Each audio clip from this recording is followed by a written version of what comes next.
Marie Curie, a brief biography.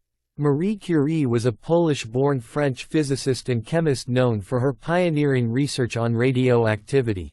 Curie was the first woman to win a Nobel Prize, the first person and only woman to win the Nobel Prize twice, and the only person to win the Nobel Prize in two different scientific fields.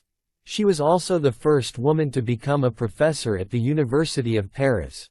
Marie Curie, born Maria Sklodowska, was born on 7 November 1867 in Warsaw, Congress, Poland, then part of the Russian Empire. She was the fifth and youngest child of Bronislawa and Władysław Sklodowska, both of whom were well-known teachers. Władysław taught physics and mathematics and was also the director of two secondary schools for boys in Warsaw.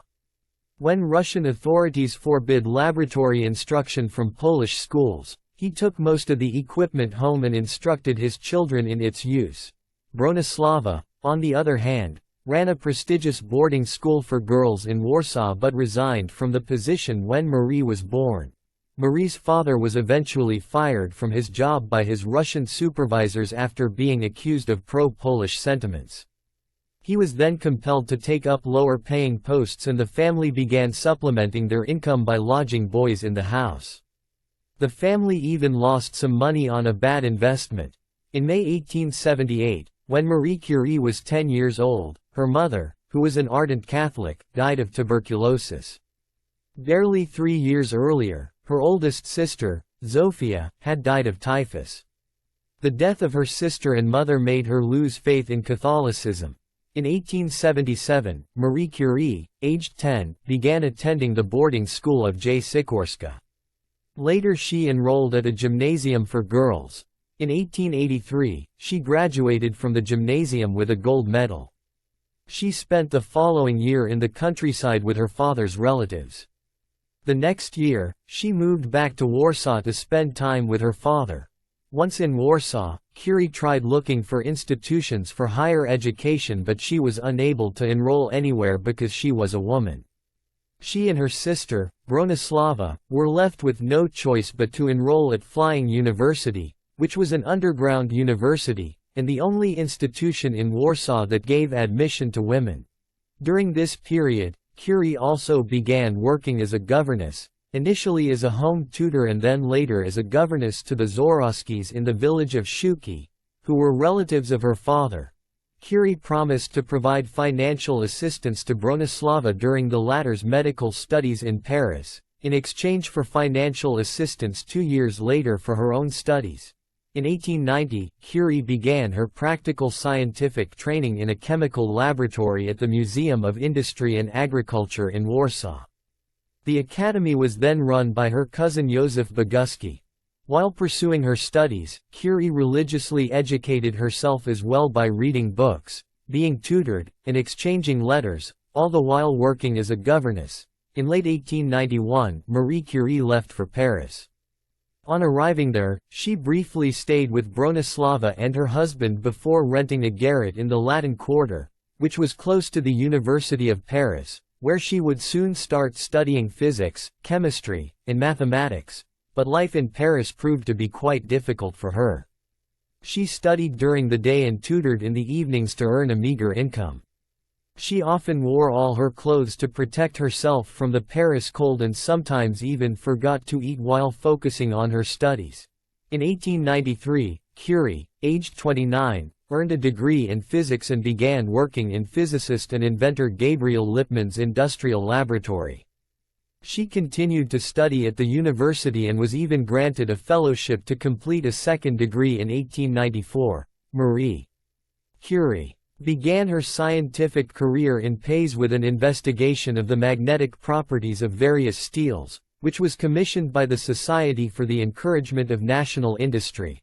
During this period, Maria Sklodowska met French physicist Pierre Curie, who was an instructor at the City of Paris Industrial Physics and Chemistry Higher Educational Institution, ESPCI. The two were introduced to each other by Polish physicist Józef Wierusz Kowalski, who got to know that Marie was looking for a larger laboratory space that he thought Pierre could provide. Even though Pierre did not have a large laboratory himself, He was able to find some space for Marie where she soon began working. Marie and Pierre's mutual interest in science drew them closer and they began to develop feelings for each other. Pierre soon proposed marriage but Marie refused at first, as she still planned to go back to Poland to work in her chosen field. In the summer of 1894, Marie returned to Warsaw and tried in vain to get a job at Krakow University. She was denied a position due to her gender. She then returned to Paris to pursue a PhD at Pierre's insistence. On 26 July 1895, Marie and Pierre were married in Sceaux, a commune in the southern suburbs of Paris. They chose not to have a religious service and instead kept the ceremony simple and formal. Marie had found the perfect partner and scientific collaborator in Pierre. In 1895, German physicist Wilhelm Röntgen discovered the existence of X-rays. The following year, French physicist Henri Becquerel discovered that uranium salts emitted rays that resembled X-rays in their penetrating power and demonstrated that radiation did not depend on an external source of energy but seemed to arise spontaneously from uranium itself. These discoveries greatly influenced Marie Curie, compelling her to look into uranium rays as a field of research for a thesis. She decided on an innovative technique to investigate samples, using Pierre's electrometer, which he had developed with his brother 15 years earlier, to discover that uranium rays caused the air around a sample to conduct electricity. With this technique, she found out that the activity of uranium compounds depended only on the quantity of uranium present. She also hypothesized that the radiation was not the outcome of some interaction of molecules but must come from the atom itself. Her hypothesis was an important step in disproving the assumption that atoms were indivisible. Marie and Pierre conducted most of their research in a converted shed next to ESPCI as they did not have a dedicated laboratory. The shed was previously a medical school dissecting room without proper ventilation and was not even waterproofed.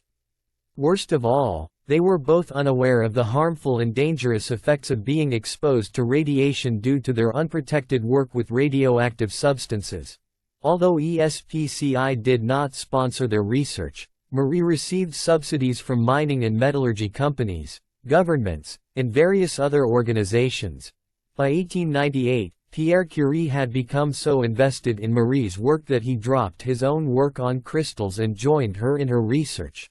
Marie Curie primarily researched two uranium minerals, torbernite and pitchblende. Using the electrometer she found that torbernite was twice as active as uranium itself and pitchblende was 4 times as active. With the help of these findings, she concluded that if her earlier theory of relating the quantity of uranium to its activity were correct, then torbernite and pitchblende must contain small quantities of another far more active substance than uranium. Further research led her to discover that the element thorium was radioactive too. After making these breakthrough discoveries, Marie Curie was eager to publish them in order to establish her priority. She immediately wrote a paper giving a brief and simple account of her work, which was then presented to the Académie des Sciences on 12 April 1898 by Gabriel Lippmann on her behalf. However, no one in the world of physics had noticed Curie's groundbreaking observation that torbernite and pitchblende were much more active than uranium. In July 1898, Marie and Pierre published a joint paper announcing the existence of an element they decided to name polonium in honor of Poland. In December of the same year, they announced the existence of another element which they named radium, derived from the Latin word re. During their research, they also coined the word radioactivity. In order to prove their discoveries beyond any doubt, they tried to isolate radium and polonium in their pure form. Isolating radium turned out to be a difficult and arduous task for them. They managed to obtain traces of radium but they were all contaminated with barium. Radium in its pure form was still beyond their reach. They then undertook the task of separating radium salt by differential crystallization and finally achieved some success in 1902, when they managed to separate 1/10 of a gram of radium chloride from a ton of pitchblende. Finally, in 1910, they managed to isolate pure radium metal. But, unfortunately, they were never able to isolate polonium in its pure form. In 1900, Marie Curie became the first woman faculty member at the École Normale Supérieure. The research of the Curies proved that diseased, tumor-forming cells were destroyed faster than healthy cells when exposed to radium. In 1903, Marie was awarded her doctorate from the University of Paris. She and her husband were even invited to the Royal Institution in London to give a speech on radioactivity, but only Pierre made the speech as Marie was prevented from making one because she was a woman. By the early 1900s, a new industry was developing around radium. But other than mere recognition, the Curies did not benefit much from the new profitable business as they did not bother to patent their discovery. In 1903, Pierre and Marie Curie were awarded the Nobel Prize in Physics, along with Henri Becquerel, in recognition of the extraordinary services they had rendered through their joint research on the radiation phenomena discovered by Becquerel. Marie became the first woman to be awarded a Nobel Prize, thereby making history. But she had almost been denied it because of her gender. The Nobel Committee had initially decided to grant the prestigious award only to Pierre and Becquerel. Fortunately, Swedish mathematician Magnus Gösta Mittag Leffler, who was a member of the committee, warned Pierre about the situation, and Pierre immediately protested against it. The committee finally relented and included Marie in the nomination. However, at first, Marie and Pierre declined to go to Stockholm to receive the prize, citing their busy work schedule as the reason. But since Nobel laureates were required to deliver a lecture, they finally decided to go to Stockholm in 1905. The prize money they received allowed them to finally hire a lab assistant. On the 19th of April 1906, Pierre Curie died in a road accident after being hit by a horse-drawn vehicle and coming under its wheels, thereby fracturing his skull and killing him on the spot. Marie Curie was absolutely devastated by her husband's death.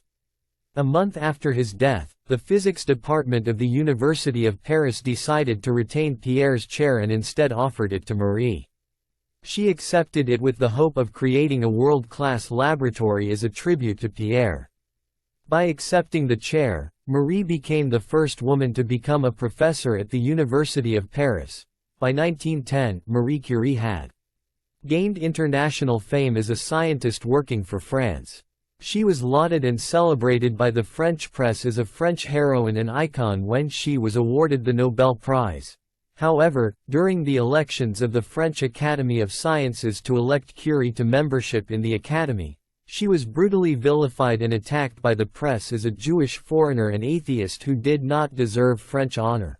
The press again attacked her when in 1911, she was revealed to have been involved in a year-long affair with physicist Paul Langevin, who had been a former student of Pierre's and married but estranged from his wife. Curie was portrayed as a foreign Jewish homewrecker in the newspapers and her academic opponents and rivals exploited the scandal.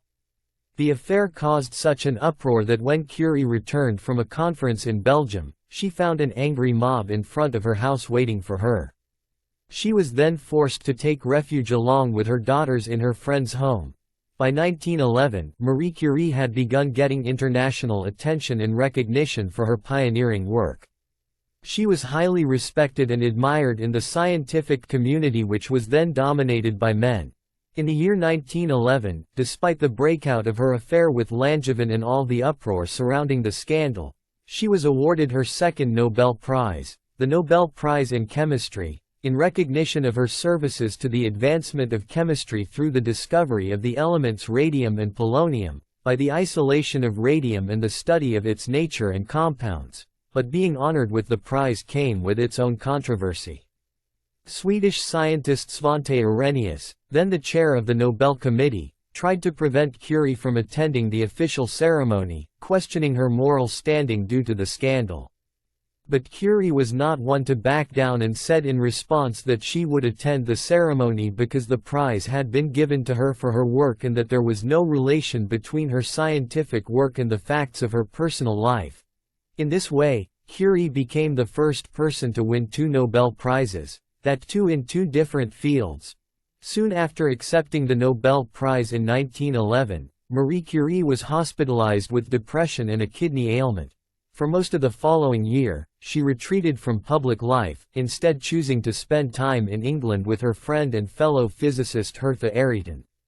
She would stay out of the public eye in her laboratory for almost 14 months. The same year, she received an offer for the directorship of a new laboratory in Warsaw by the Warsaw Scientific Society, but she declined the offer. Instead, she decided to focus on building and developing the Radium Institute, for which she had received the support of the French government the previous year. The institute was completed in August 1914 and was used for conducting research in physics, chemistry, and medicine.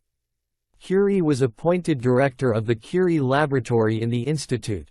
Unfortunately, the onset of World War I interrupted the institute's development and operation, as most researchers were drafted into the French army. At the start of the First World War, Marie Curie realized that wounded soldiers were best served if they were operated upon as soon as possible. Therefore, she saw the need for field radiologist centers near the front lines to help battlefield surgeons and to obviate amputations when limbs could actually be saved. Curie did some quick research on anatomy, radiology, and automotive mechanics, procured X-ray equipment, auxiliary generators, and vehicles, and even developed mobile radiography units which were called Petites Curies, or Little Curies. She established France's first military radiology center and was even made the director of the Red Cross Radiology Service. In the first year of the war itself, Curie directed the installation of radiological units at field hospitals and mobile radiological vehicles. She even began training other women as aides. But Curie's war efforts did not stop there.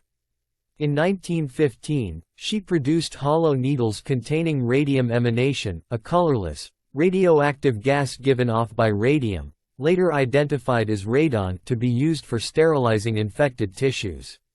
She provided it from her own 1-gram supply.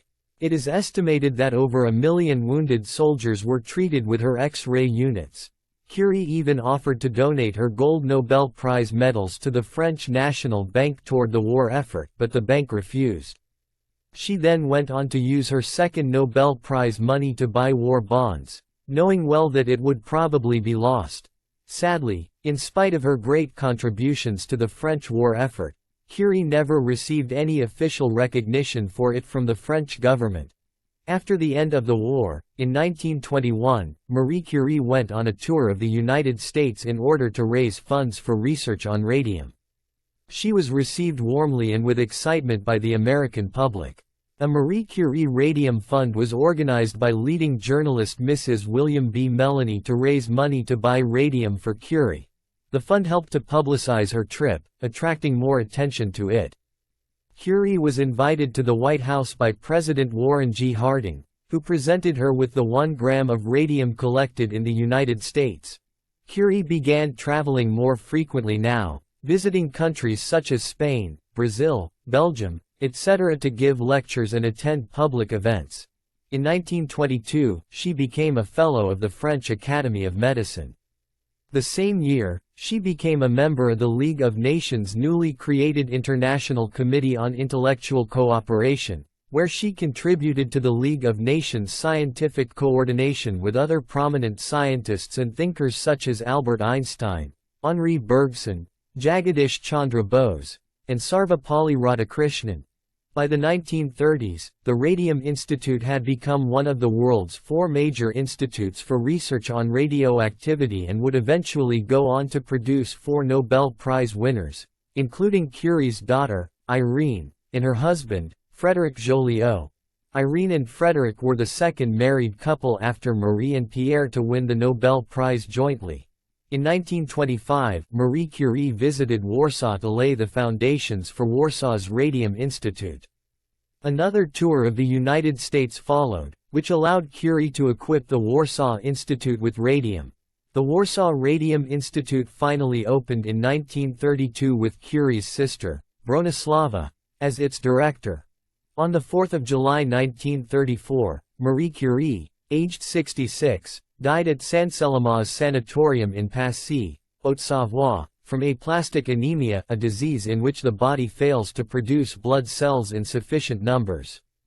The disease was said to have been contracted from her long-term exposure to radiation that resulted in damage to her bone marrow. While conducting her research, Curie was not at all aware of the harmful effects of being exposed to radiation.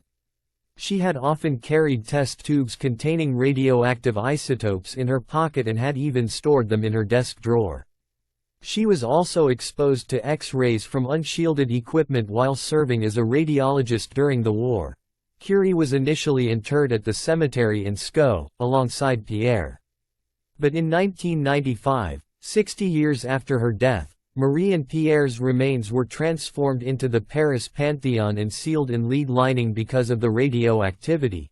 To honor their achievements, Marie Curie is now widely regarded as one of the most influential and significant physicists and chemists of the 20th century. Her work was pioneering and groundbreaking and contributed greatly toward shaping the world of the 20th and 21st centuries.